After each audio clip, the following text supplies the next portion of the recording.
this is me Shreya Agnihotri and welcome back to my channel Bio Mentor. आज का topic है soil types, problems and conservation. Soil के कितने type होते हैं या कितने तरीके की सॉइल होती है, सॉइल से रिलेटेड क्या दिक्कतें होती हैं या प्रॉब्लम्स होती हैं और सॉइल को कंजर्व करने के क्या क्या तरीके होते हैं. तो चलिए इस वीडियो में हम डिस्कस करते हैं soil types. Soil groups of India. कुछ सॉइल के ग्रुप्स हैं, मेजर सॉइल ग्रुप्स हैं इंडिया में जो कि प्रेजेंट हैं. ICAR Indian council of agriculture research ने 1963 में 8 मेजर ग्रुप्स में सॉइल को बांटा था इंडिया में. तो पहला था एलुवियल सॉइल, दूसरा ब्लैक सॉइल, तीसरा red soil, fourth laterite soil, fifth forest and mountain soil, sixth arid and desert soil, seventh saline and alkaline soil, eighth peaty and marshy soil. तो चलिए डिस्कस करते हैं पहले एलुवियल सॉइल के बारे में. Alluvial soil are by far the largest and the most important soil group of India. जो alluvial soil होते हैं वो बहुत ही बड़े एरिया में फैले हुए हैं इंडिया में और बहुत ही इंपॉर्टेंट सॉइल ग्रुप की कैटेगरी में ये लाई करते हैं. Covering about 15 lakh square kilometre और about 45.6% of the total land area of the country. जो एलुवियल सॉइल है वो 15 लाख किलोमीटर या 45.6% कंट्री का एरिया ऑक्यूपाई करते हैं या ये सॉइल ऑक्यूपाई करता है. कौन? Alluvial soil. These soil contribute the largest share of our agricultural wealth and support the bulk of India's population. जो ये soil है वो largest agricultural wealth में सहायक है या ये alluvial soil हमें काफ़ी ज़्यादा agriculture में एक रोल प्ले करता हुआ हमें दिखता है. And support the bulk of India's population. जो ये soil है ये इंडिया को काफ़ी अच्छा एग्रीकल्चर प्रोवाइड करता है. तो यहाँ पे इस पहले लाइन का मतलब हमें क्लियर हो गया कि एलुवियल सॉइल लार्जेस्ट है, इम्पॉर्टेंट है, 15 लाख स्क्वायर किलोमीटर या 45.6% इंडिया का एरिया ऑक्यूपाई करता है और ये बहुत ही इम्पॉर्टेंट सॉइल है for the Indian population. Second इसका पॉइंट है being one of the most important and fertile soils of India, they support growth of wide variety of crops such as rice, wheat, sugarcane, cotton, jute, potato and vegetables, but they are deficient in nitrogen, phosphorus and humus.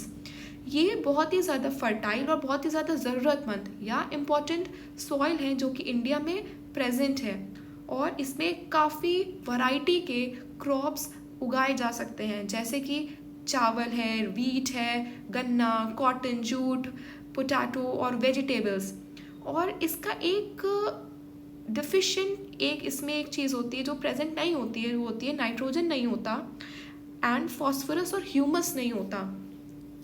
Humus हम समझ सकते हैं कि humus एक organic portion होता है soil का जो कि इसमें प्रेजेंट नहीं होता है.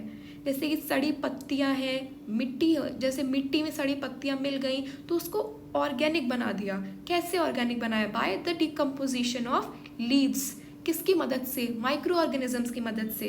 तो इस सॉइल में ये ज़्यादा देखने को नहीं मिलता है, डेफिशिएंट होता है, कमी होती है. Alluvium are finer particles of rock materials carried in suspension and later deposited by the river in its bed and bank. जो एलुवियम होता है वो फाइनर मतलब हल्के फुल्के पार्टिकल्स होते हैं, बहुत ही फाइन होते हैं.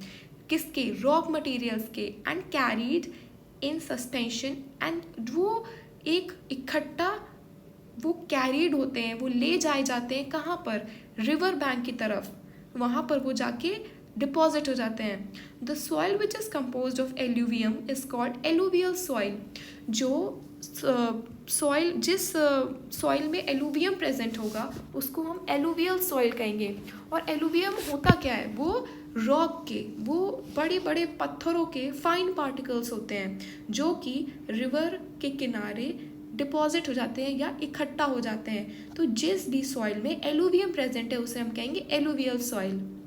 Next point, most of the alluvial soils are derived from the sediments deposited by river as in gigantic plain, although some alluvial soil in the coastal areas have been formed by the sea waves. जो ज़्यादातर alluvial soil है वो हमें देखने को मिलता है rivers में, are from the sediments deposited by rivers. जो रिवर्स होती हैं वो उसमें सेडिमेंट्स प्रेजेंट होते हैं. तो क्या होता है कि जब उस रिवर में प्रेजेंट सेडिमेंट्स का डिपॉजिशन या वो एक जगह इकट्ठा होते हैं, कहाँ पर ये ज़्यादा देखने को मिलता है? इंडो गैंजेटिक प्लेन में. ठीक है, तो वहाँ पे हमें ये देखने को मिलता है. Although some alluvial soil in the coastal areas have been formed by the sea waves, पर कुछ alluvial soil हमें coastal areas में देखने को मिलते हैं जो कि समुद्री जो waves होती हैं उसमें present जो mineral deposit होता है या sediment deposit होता है, तो वो जब इकट्ठा हो जाता है तो वो हमें sea waves के थ्रू आ जाता है coastal areas में, तो वो भी हमें उसमें alluvial soil देखने को मिल सकती है. Thus the parent material of this soil is all of transported origin.